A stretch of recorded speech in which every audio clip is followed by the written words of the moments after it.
لعنت الدائمۃ علی اعدائهم اجمعین اما بعد فقد قال اللہ تبارک و تعالی فی کتابہ الکریم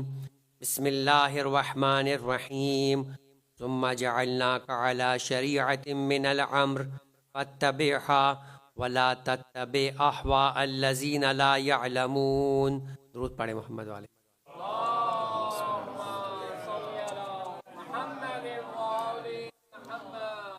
عزیزان محترم، سب سے پہلے تو آج کی اس ولادت کی شب میں ہم اپنی جانب سے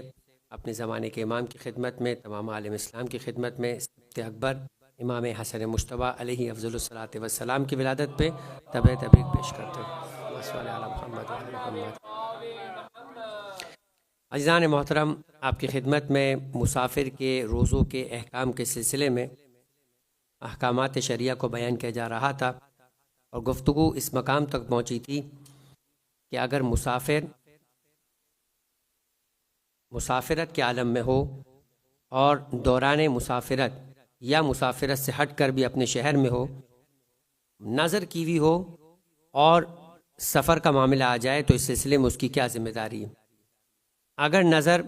معین تھی نظر، تو اس سلسلے میں بیان کیا گیا کہ آغا سیستانی فرماتے ہیں کہ آپ کے لیے قیام کرنا ضروری نہیں ہے، اور اگر آپ مسافر ہے تو 10 دن کا اقامت کر کے اس روزے کو رکھنا بھی ضروری نہیں ہے۔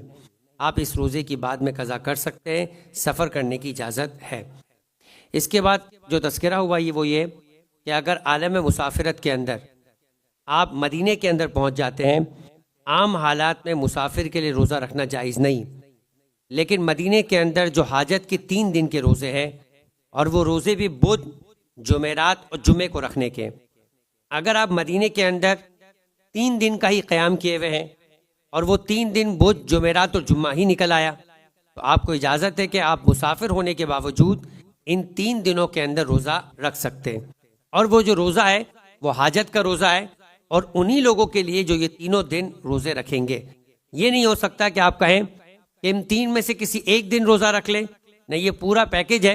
یا تو اسے مکمل اویل کیا جائے گا یا مکمل طور پہ چھوڑا جائے گا۔ البتہ یہ بہت تاکیدی اور بہت ہی زیادہ مجرب، علماء اس کی تائید بھی کرتے ہیں اور روایات میں ہے، اور خاص طور پہ مسافر کو جو سے کسی حالت کے اندر بھی مستحب روزہ رکھنے کی اجازت نہیں ہے، حتیٰ کہ واجب روزے کے لیے بھی جو شرائط اور پابندیاں تذکرہ کی گئی وہ آپ کے سامنے بیان ہو چکی، لیکن یہ 3 دن کے روزے ایسے ہیں کہ جسے اسپیشلی ایگزم کر کے الگ سے ایک مسافر کو رکھنے کی تاکید کی گئی۔ لیکن اس کے ساتھ اس بات کا تذکرہ بھی کیا گیا کہ مسافر اگر اپنے ذمے قضا روزے رکھتا ہے تو ایسی صورت کے اندر اس کے لیے چونکہ عام حالات کے اندر بھی مستحب روزہ رکھنا الاؤڈ نہیں ہے اگر اس کے ذمے قضا ہے۔ جب تک کہ وہ اپنے قضا روزوں کو ادا نہیں کر لے گا تب تک کسی مستحب روزے کو نہیں رکھ سکتا۔ اچھا، یہ قانون روزے میں ہے۔ عام طور پہ لوگ اس سلسلے کے اندر غلط فہمی کا شکار ہو جاتے ہیں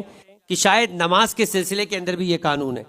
نماز میں اگر کسی شخص کے اوپر اپنی قضا نمازیں ہے تو اس کے لیے مستحب نمازوں کو رکھنا، مستحب نمازوں کو ادا کرنے کی کوئی پابندی نہیں ہے۔ لہٰذا کوئی اس مسئلے کے اندر اس وجہ سے شبہ میں نہ آ جائے اور اس وجہ سے ڈاؤٹ نہ کریٹ کر لے کہ شاید یہ مسئلہ روزے دار کے لیے ہے تو یہی مسئلہ نماز گزاروں کے لیے بھی ہوگا۔ نماز کے اندر اپنی قضا نمازوں کے ساتھ ساتھ آپ مستحب جو ایام کی نمازیں ہیں انہیں بھی انجام دے سکتے ہیں، لیکن روزے کے اندر یہ پابندی ہے کہ آپ جب تک اپنے قضا روزے کو انجام نہیں دے لیں گے تب تک کسی مستحب روزے کو نہیں رکھ سکتے، حتیٰ کہ مسافر کے لیے جو مدینے میں یہ 3 دن حاجت کے روزے اسے بھی انجام نہیں دے سکتے۔ یہاں پر بعض لوگ ایک حل پیش کرتے ہیں اور اس سلسلے کے اندر کہتے ہیں کہ اگر نظر کر کے روزہ اپنے اوپر واجب کر لیا جائے اور واجب کر کے مدینے کے ان 3 دنوں کو روزہ رکھا جائے تاکہ ان 3 دنوں کے روزے رکھنے کی فضیلت کو حاصل کیا جا سکے، تو اس سلسلے میں بیان کر دیا گیا کہ اگر آپ کے ذمے قضا روزے ہیں تو آپ نظر بھی نہیں کر سکتے۔ خاص طور پہ نظر معین تو بالکل نہیں کر سکتے جب تک کہ اس نظر معین سے پہلے اپنے قضا روزوں کو انجام نہ دے دے، اور اس کی پوری تفصیل گزشتہ مسئلے کے اندر یا گزشتہ دن کے مسئلے میں بیان کر دیا گیا کہ مثال کے طور پہ آپ نیت کرتے ہیں کہ اگر میرا انٹرویو کامیاب ہو گیا میں 15 شوال کو روزے رکھوں گا، ماہ رمضان میں آپ کے 6 دن کے روزے قضا ہوئے، اگر آپ 15 شوال سے پہلے 6 دن کے روزوں کی قضا کر لیتے ہیں تو 15 شوال کا آپ کی نظر بھی درست ہوگی اور وہ روزہ بھی آپ رکھ سکتے ہیں، وگرنہ وہ نظر معین بھی باطل ہو جائے گی اور روزہ بھی نہیں رکھ سکتے۔ نظر غیر معین کے اندر بیان کر دیا گیا چونکہ وقت کی قید نہیں ہے تو وہاں پہ آپ قضا روزے کے ہوتے ہوئے نظر غیر معین کر سکتے ہیں، چونکہ جب تک اس کے اندر بھی قضا روزے انجام نہیں پائیں گے تب تک آپ نظر غیر معین کا روزہ بھی نہیں رکھ سکیں گے۔ درود پڑھے محمد وآل محمد پر۔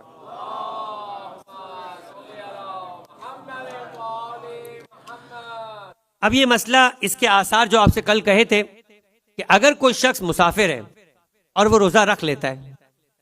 دیکھیں بعض اوقات تو صورتحال ایسی ہوتی ہے کہ ایک عالم دین گفتگو کرنے کے لیے کسی شہر میں گئے اور انہوں نے یہ کہا کہ بغیر وضو کے نماز نہیں ہو سکتی، تو مجمع میں سے ایک کھڑا ہو کر کہنے لگا کہ میں نے تو صبح ہی پڑھی ہے۔ دیکھیں آپ پڑھ لیں یہ الگ بات ہے، مگر وہ ہوتی نہیں ہے، تو ہونے کو تو کچھ بھی کیا جا سکتا ہے، مگر بات یہ ہے کہ خدا کی بارگاہ میں وہ نماز کی صورت میں ایکسیپٹ ہوئی ہے یا نہیں ہوئی ہے۔ تو لہٰذا اگر کوئی مسافر، اتنی ساری تفصیلات بیان کی اور کہا کہ مسافر تو روزہ نہیں رکھ سکتا، ساری شرائط ویات کے بعد اب ایک شخص کہتا ہے کہ ہم نے تو رکھ لیے، اب کیا ہوگا؟ کہہ رہے ہیں کہ اگر مسئلہ ہے، آغا سیستانی فرماتے ہیں کہ جسے علم ہی نہ ہو کہ مسافر کو روزہ باطل ہوتا ہے، اسے یہ فرق ہی نہیں معلوم ہے کہ مسافر کے لیے ماہ رمضان میں یا رمضان سے ہٹ کر روزے کے سلسلے میں کوئی اسپیشل حکم ہوتا ہے، وہی سوچتا ہے کہ اس سے کیا فرق پڑتا ہے کہ ایک آدمی مسافر ہے یا نہیں، جانتا ہی نہیں ہے اس صورتحال کو، اور وہ روزے رکھے جا رہا ہے، سالوں کے روزے رکھے جا رہا ہے۔ آج اس نے یہ مسائل سنے تو وہ جو پیچھے سارے کے سارے روزے رکھے گئے ان کے بارے میں کیا حکم ہوگا؟ تو آغا سیستانی فرماتے ہیں کہ اگر کوئی شخص کہ جسے علم ہی نہ ہو کہ مسافر کے روزہ باطل ہے اور وہ سفر میں روزہ رکھ لے اور دن ہی دن میں اس کو مسئلہ معلوم ہو جائے تو یہ اس کا روزہ باطل ہو جاتا ہے، لیکن اگر دن ہی دن میں نہیں معلوم ہو، اس کو تو سالوں کے بعد معلوم ہو، تو فرمایا کہ اگر مغرب تک حکم معلوم نہ ہو تو اس کے روزے صحیح تصور کیے جائیں گے اور روزے ادا ہو جائیں گے۔ تو یہ اس شخص کے لیے کہ جسے یہ معلوم ہی نہیں تھا کہ مسافر پر روزے ہیں۔ دوسری صورت، معلوم ہے کہ مسافر پہ روزے نہیں ہوتے، بھول گیا کہ وہ سفر میں یا بھول گیا کہ وہ مسافر ہے۔ کبھی ہو جاتا ہے ایسا کہ انسان اس چیز کو بھول جاتا ہے اور روا روی کے اندر وہ یہ سوچتا ہے کہ ماہ رمضان آ گیا ہے، اگر اس کو توجہ دلائی جائے تو کہے گا ہاں مجھے معلوم ہے کہ مسافر پہ روزے نہیں، یا توجہ دلائی جائے کہ تم مسافر ہو تو فوراً اسے یاد آ جائے گا۔ یہ شاید مسافرت کی بات تو آپ کو اتنی سمجھ میں نہ آئے، لیکن روزے کے اعتبار سے آپ کو ضرور سمجھ میں آتا ہے کہ عام حالات میں جب انسان کوئی روزہ رکھتا ہے، خاص طور پر گرمی کے دن ہو اور مستحب روزہ رکھا ہوا ہو، درمیان میں کئی سخت پیاس لگی، عادت کے تحت آپ کہیں پہنچے، کسی نے پانی دیا اور آپ اتنے پیاس سے مبتلا تھے کہ آپ نے پانی لیا اور اطمینان کے ساتھ پورا گلاس پانی پی لیا۔ اتنے میں آپ کا کوئی جاننے والا داخل ہوا جو آپ کا روم میٹ تھا، دیکھا کہ پانی کا گلاس پڑا ہے، کہ آپ نے پانی پی لیا؟ کہا بالکل، کہ آپ کو معلوم نہیں کہ آپ کا روزہ تھا؟ تو اب روزہ تھا یہ بھول چکا اور اس حالت میں اس نے پانی پی لیا۔ تو چاہے رمضان ہو چاہے رمضان کے علاوہ، اگر کوئی بھول کے اس انداز سے پانی پی لے تو یہ اس کو ایک بونس مل گیا، اس کے روزے پہ کوئی فرق نہیں ہوگا، اس کا روزہ درست مانا جائے گا۔ لیکن یہ بونس ہر وقت نہیں ملتا، لہٰذا اگر کوئی شخص یہ بھول جائے کہ مسافر ہوں، معلوم ہے کہ مسافر پہ روزہ نہیں ہوتا، یا یہ بھول جائے کہ میں حالت سفر میں ہوں، تو ایسی صورت کے اندر اگر وہ روزہ رکھ لے تو روزہ رکھنے کے باوجود چاہے اسے دن میں یاد آئے یا مغرب کے بعد یاد آئے، اس کا یہ روزہ باطل ہے، یہ روزہ شریعت کی نگاہ میں کاؤنٹ نہیں ہوگا۔ تو دو الگ الگ صورتحال ہے۔ ایک شخص کو یہ معلوم ہی نہیں ہے کہ مسافر اور بغیر مسافر کے حکم میں کوئی فرق ہوتا ہے، اس لیے وہ عالم مسافرت میں روزے رکھتے آ رہا ہے، تو اس کے روزے اگر اسے بعد میں علم ہو تو روزے صحیح مانے جائیں گے۔ لیکن ایک شخص کے جس کو علم ہے کہ مسافر کے لیے روزے جائز نہیں ہیں اور وہ بھول جانے کی وجہ سے کہ مسافر ہوں وہ روزہ رکھ لیتا ہے، یا یہ بھول جاتا ہے کہ مسافر پہ روزہ رکھنا فرض نہیں ہوتا یا جائز نہیں ہوتا اور روزہ رکھ لیتا ہے، تو پھر اس کا روزہ صحیح نہیں مانا جائے گا، چاہے اسے مغرب کے بعد ہی کیوں نہ خبر ہو۔ درود پڑھے محمد علی محمد پر۔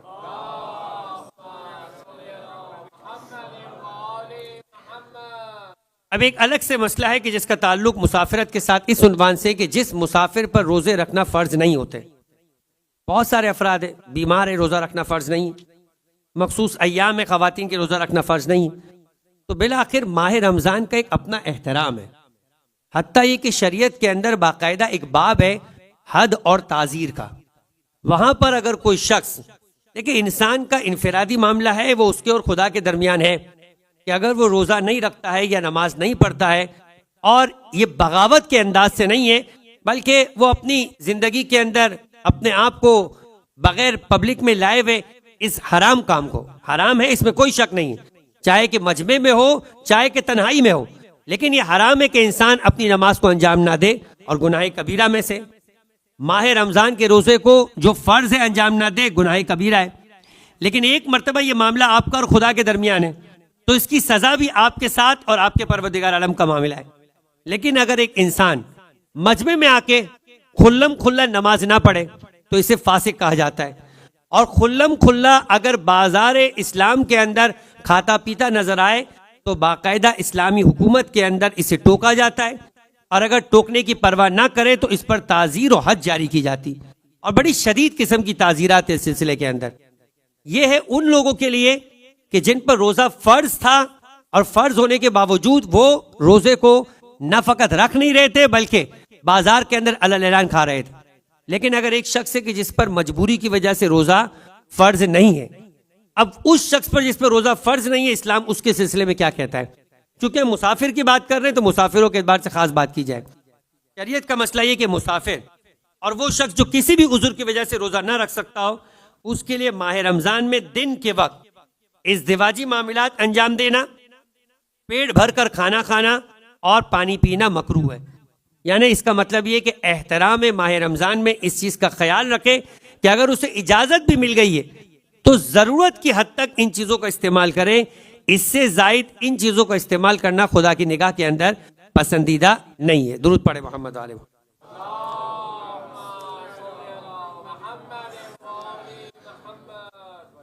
اب ایک الگ سے عنوان جس کا تذکرہ آج سے کیا جا رہا ہے اور انشاءاللہ اگلے دنوں کے اندر اس سے متعلقہ مسائل بیان کیے جائیں گے،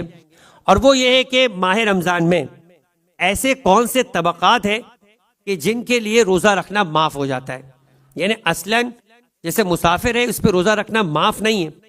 ماہ رمضان میں روزہ نہیں رکھ سکتا ہے، ماہ رمضان کے بعد اس کی قضا کرنی ہے۔ مگر بعض ایسی کیفیات ہے کہ جس میں ایک شخص کے لیے ممکن ہے کہ ماہ رمضان میں نہیں، کلی طور کے اوپر روزہ رکھنا ساقط ہو جائے، جس میں سے ایک گروہ ہے جس کا فقط ایک حد تک تذکرہ کر کے ایک مسئلے کی حد تک تفصیلات انشاءاللہ اگلی گفتگو بیان کی جائے گی، کہ ایسا شخص کہ جو عمر کی اس حد کو پہنچ چکا ہو کہ جس کے بعد اب اس کے لیے روزہ رکھنا ممکن ہی نہ ہو۔ دیکھیں عمر کے مختلف حد ہے، ایک وہ حد ہے کہ جس میں روزہ رکھنا مشقت کا باعث ہے، مشقت تو آپ کی اور میرے لیے بھی، مگر عمر اتنی زیادہ نہیں ہوئی۔ ایک عمر کے اندر یعنی بہرحال یہ مشقت ہے تبھی تو تکلیف ہے اور تبھی خدا نے اس کے اوپر اجر بھی رکھا ہے، لیکن ایسی مشقت کے جو عام طور پہ برداشت نہیں کی جاتی، اگر ایسی عمر آ گئی ہے تو مسئلہ کچھ اور ہے، لیکن ایک ایسی عمر ہے کہ جس کے اندر روزہ رکھنا ممکن ہی نہیں رہا، تو اس ایج کو پہنچنے کے بعد اب اس کے اوپر روزہ فرض نہیں ہے، حتیٰ یہ کہ اسے فدیہ بھی ادا نہیں کرنا۔ اب یہ عمر ممکن ہے کہ علاقے کے اعتبار سے ایریا وائز کیفیت کے اعتبار سے جدا ہوتی ہو، لیکن جو قانون بنے گا وہ یہی بنے گا کہ اگر ایسی ایج کو پہنچ چکا ہو کہ اب اس کے لیے اپنی عمر کی وجہ سے روزہ رکھنا ساقط ہو جاتا ہو، ممکن ہے یہ صرف ایک سمجھانے کے اعتبار سے کہ کوئی 110 سال کا بوڑھا ہو لیکن وہ مجھے اور آپ سے زیادہ بھی صحت مند ہو، آپ اور مجھ سے، ہم اور آپ سیڑھیاں چلتے وقت ابھی بھی کمر پر اور گھٹنوں پہ ہاتھ رکھ لیتے، مگر وہ ایسے سیڑھی چڑھ کے سیدھی کمر کے ساتھ چلتا ہو کہ آپ بھی رش کرتے ہوئے نظر آئے، تو اگر ایسا فرض ہے تو اس کے لیے روزے کا یہ مسئلہ نہیں، اسے روزہ رکھنا ہے۔ لیکن دوسرا آدمی ہے کہ جو 80 کے بعد ہی ایسا ہو گیا ہے کہ اب اگر آپ بستر پہ اسے کروٹ نہ دے تو وہ کروٹ بھی نہیں لے سکتے۔